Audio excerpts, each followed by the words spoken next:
Hey everybody, welcome back to another edition of the IU Film Room. This time looking at the IU Providence game on November the 30th. It was an afternoon game, so had to watch that one at work. Had some things that would happen at work, so I'd missed some of the game, which was frustrating, but fortunately I was able to rewatch it and dive through some clips later this evening and was able to come up with this rendition of the IU Film Room in pretty short time, which is great. Since IU plays again tomorrow against Texas. So what we're going to look at today in the IU Film Room, from the offensive standpoint, we're just going to look at a couple features that I saw from IU's man and zone offenses that I really liked, plus a couple play calls. We actually get to hear Archie shout out. That's the one beautiful thing of not having fans this season is able to hear the coaches talk, and actually was able to grab a couple of IU's play calls and going to walk through what I think those mean. Also going to look at IU's defense, and they kind of ramped up that defense, causing turnovers today, so we're going to look at a couple clips of that. And then we're going to look at Race Thompson and just his prowess on the offensive board. So a lot of fun stuff to dive into here in this rendition of IU Film Room. As always, if you like these, please give me a follow on Twitter, @CoachAdranya. Follow my YouTube channel or subscribe or whatever you need to do. Comment if you have any feedback or things you want to know about or things you'd like me to dive into in future videos. Always appreciate any feedback and happy to have conversations about that. But without further ado, we're going to dive right into the offensive clips here. So this first clip we're going to look at here, it's a pretty common action that IU runs, and it's just a little pin down that Trace sets like right in this general area. Pin down, meaning he's going to set a screen, he's going to turn, he's going to seal, and he's going to look for the ball.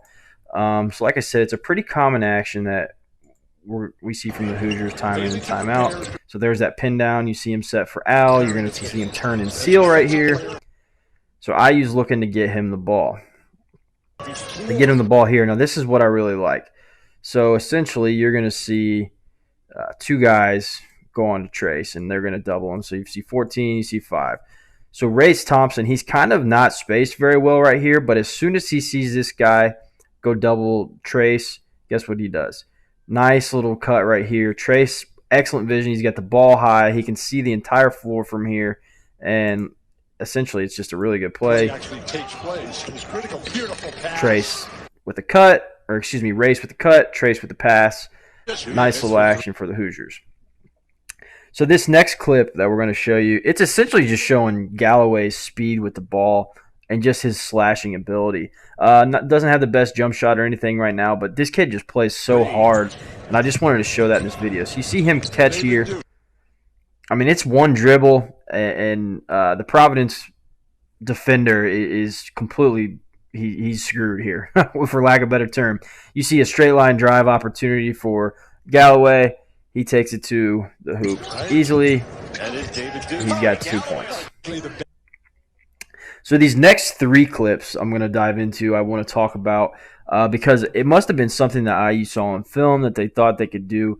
But essentially what it is it's a screen reject. And what I mean by screen reject, I'll show you here in just a second once Rob gets the ball.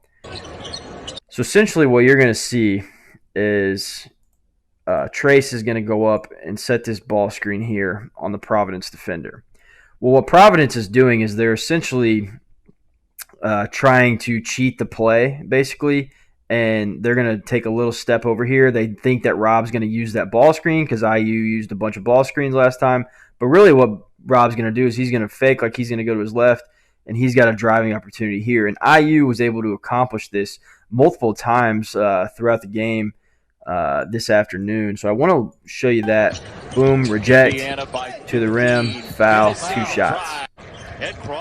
Another play. This time it's going to be Galloway. Catches. So you see Geronimo there.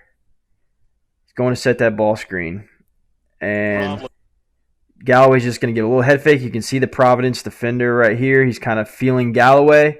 Feeling Geronimo. And Galloway just gives him a quick little head fake, and he's to the rim. Reject the screen. You see that the floor is space that Galloway had that opportunity. He gets fouled, and he gets 2 shots.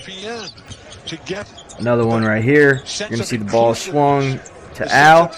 You're going to see that Race goes to set this ball screen right here for Al. And what you'll notice here is why I think this is by design, because the floor is spaced so well that Trace is actually going up here. You've got, I believe that's Hunter here, and you've got Finney in the corner. So what this does by Al rejecting this, which again I think was by design, he's got this entire side of the floor completely cleared out. He doesn't have any help defender. So with Trace going up to the top of the key here, right here, this defender has to go with him.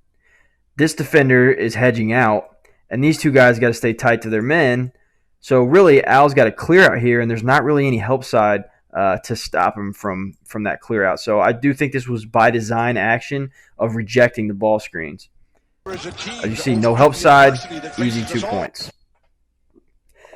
So this next play here that I want to dive into it was something that we saw in game one, and I actually believe that it was the first play of the season for the Hoosiers that we'll dive into here. So basically what it's going to be is it's going to end up being a back screen for Rob. But what it is here, you see Rob with the ball. So basically Rob is going to come off of this back screen here from Race. So Race is going to go set this back screen. You're going to see Lander is clearing out. So basically they're creating a complete clear out. So if Rob's men get screened by Race, well, Rob's got a great opportunity for a back screen in a layup, which was the first play of the season that IU ran. So I really like this action from the Hoosiers. Boom, nice screen by Race. So you see this. If Race's man doesn't go with Finney, which he doesn't, Finney's wide open for a layup. Gets the ball, 2 points. So I really like that action there from the Hoosiers. So this next actions are going to be zone offense action. So IU's zone offense has been really, really good. The key to beating the zone is great ball movement, getting the ball to the middle of the floor, and overloading sides. IU was able to do all of those against the Providence D. I actually tweeted, if you follow me on Twitter, I tweeted that it didn't matter if it was zone or man, Providence couldn't stop IU. And so these next three clips are actually some zone offense from the Hoosiers. So we see Race catch here. So this is actually, you saw Trace dive. He's taking the middleman of the zone with him. If this pass was a little bit better from Race, Al Durham's got a wide open three-pointer in the corner. He kind of has to move a little bit to catch up, but that's fine because IU has more than one action. There are two locations, I'm told. So what I want you to show you here. So like I said, there's overloads here against zone offenses. I'm actually going to back this clip up just a hair because basically what you're going to see is – sorry. We're going to go one more here. So now it's overloaded here. So you've got Franklin has to be accounted for. He just threw the pass. So you've got Franklin here on this side. You've got Trace coming up to the middle. You've got Finney here on the wing.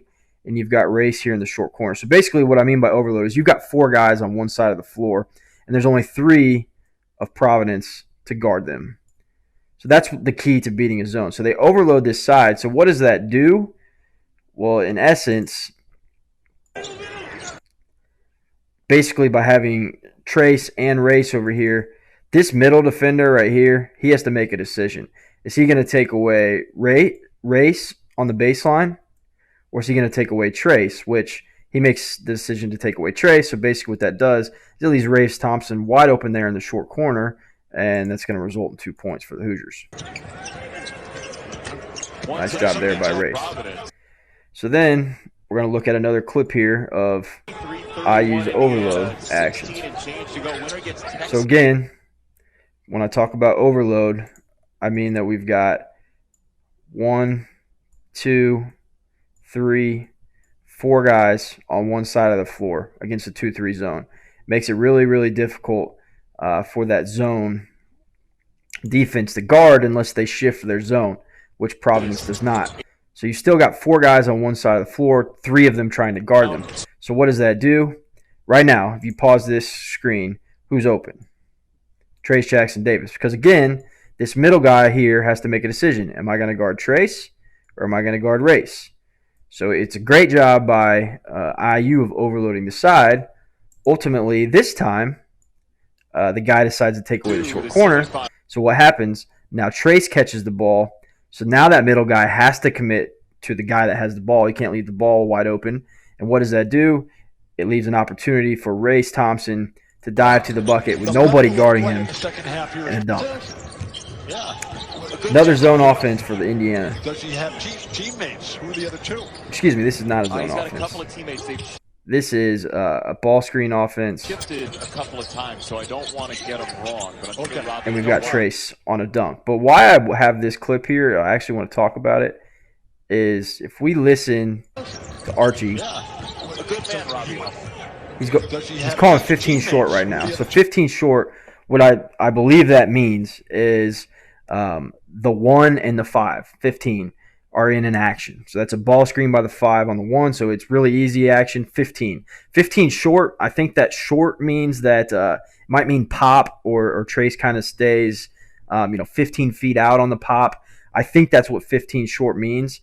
So we got 15 short, so that means a 1 and a 5 and a ball screen action. Trace kind of pops at 15 feet, rolls to the bucket, and he's got a layup, or a dunk, excuse me. So now, this last offensive clip, I want you to, if you can listen to Archie, I don't know if you can hear it on this exact clip yourself, but if you listen, you're going to hear him call 14 flat. So let's listen for that, see if we can hear it. Does he have teammates? Who are the other two? Excuse me, this is that 15 short again. So I've got the same clip on here twice. So I don't want to get him wrong, but Robbie, if he's watching, we'll let us same play. All right, so this is the one you're going to hear 14 flat. Players ever from Philadelphia came 14 flat. So what that's going to mean, so remember what I said, 15 short meant, it meant the 1 and the 5 in a ball screen action. So what 14 means is the 1 and the 4 in a ball screen action.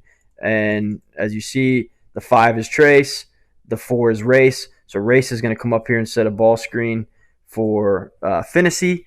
But what flat means is he basically wants everybody to flatten out along the baseline here so that it gives Rob and Race opportunity to create in space. So that's what that 14 flat means. Trace doesn't do a great job of getting flat, but essentially that's what your 14 flat means is ball screen with the 1 and the 4. Now everybody's flat. You see that Rob's got a lot of space to operate. So now he's got a lot of space, means he can get to the bucket, 2 points. So that's the offensive actions for the Hoosiers. Really, really liked a lot of what I saw. Again, not a lot you can complain about when the team wins by 21 against a pretty solid team. But now I want to dive onto the defensive side of the ball. So on the defensive side of the ball, definitely wanted to dive into this because I thought IU played some really, really solid team defense, meaning that everybody was kind of operating as one unit. And this first clip here, I just wanted to dive into this because I thought IU just played really, really good team defense.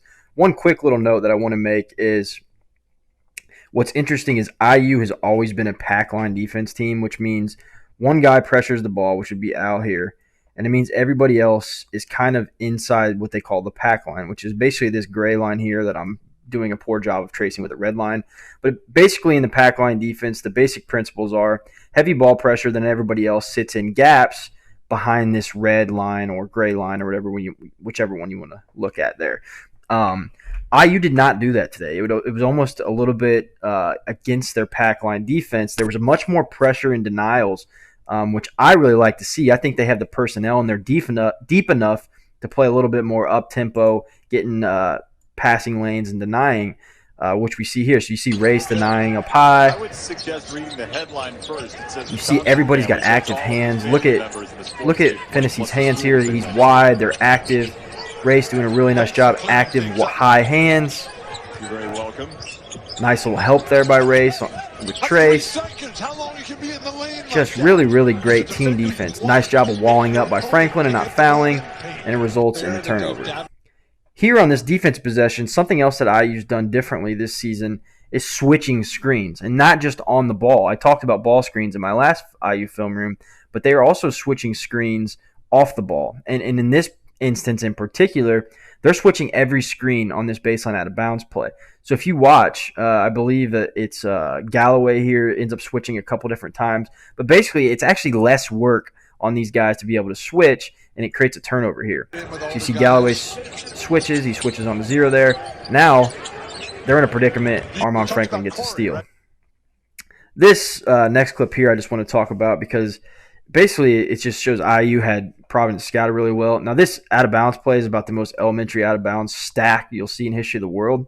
And I think that's something else that to keep in mind as these first games come about. Some of these teams haven't had a lot of time to practice, whether there was COVID shutdowns and whatnot, so they don't have their full playbooks in right now at the end of November here. So Providence basically runs the most basic stack, which is I think this guy goes to this corner, this guy goes to this corner, this guy kind of floats up.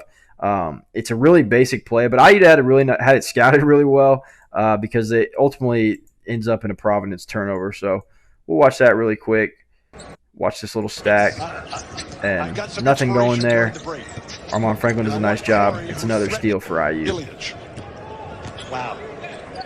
What a thought-provoking match. This is a great one because basically it shows Finney. So Finney's guy cuts, but what guys tend to do here in Finney's situation is they get kind of beat on a cut and they turn into what you call a butt sniffer, which means this guy comes out here and Finney just chases him around. Well, Finney doesn't do that. That guy clears out, and Finney gets on the help line, which the help line is cut right down the middle of the floor here, and he ultimately gets in a really nice spot to make this play difficult on Providence. So you see Finney stop there on the help line, and then what does he do?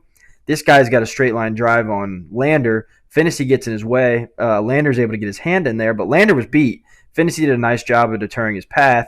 And ultimately, instead of being 2 points for Providence, it ends up in a turnover, and IU's basketball. And then this last defensive clip that I'm going to talk about is this one here. And it's just another really good team defensive possession.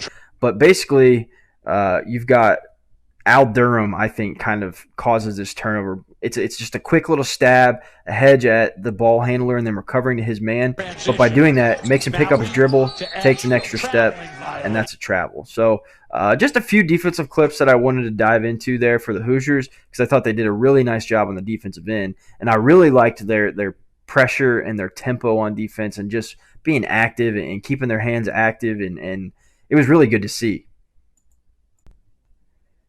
And last but certainly not least, I'm going to leave you with some great plays from Race Thompson. I'm going to leave you with 4 different offensive rebounds that resulted in scores for Race Thompson. This was kind of the Race Thompson coming out party. And as you can see, he's just active. He's got a nose for the ball. Gets it there, 2 points. Another one here, guy drives to the hoop. He's just got a nose for the ball. Nice little touch there, just a little tip in. And then these last 2 I really like because he actually shows some emotion. A little and one screaming. And then this was one of my favorite plays of the day. Foul, dunk on somebody. Just really, really love to see the way that Race Thompson plays the game. I think he's going to become an IU fan favorite if he hasn't already, just by watching the way that he plays the game of basketball. But ultimately, yeah, that's it for this rendition of the IU Film Room. Trying to make these a little bit shorter, a little bit quicker, a little more easily digestible. I don't know if I'm doing very well at that. But with IU having another game here for me in the next 12 to 15 hours, wanted to get this thing out pretty quickly. So appreciate you bearing with me through a couple of the mishaps here on my clips and things like that. Normally I'd go and edit those out, but I don't want to waste any more time editing when I could get this piece of content out before the Texas game. So appreciate you watching. Let me know what you think. Give me your thoughts on Twitter, on the comments of the website, or on forums that you're on, or whatever it may be. Always like to hear what your thoughts are and what you'd like me to dive into in the future.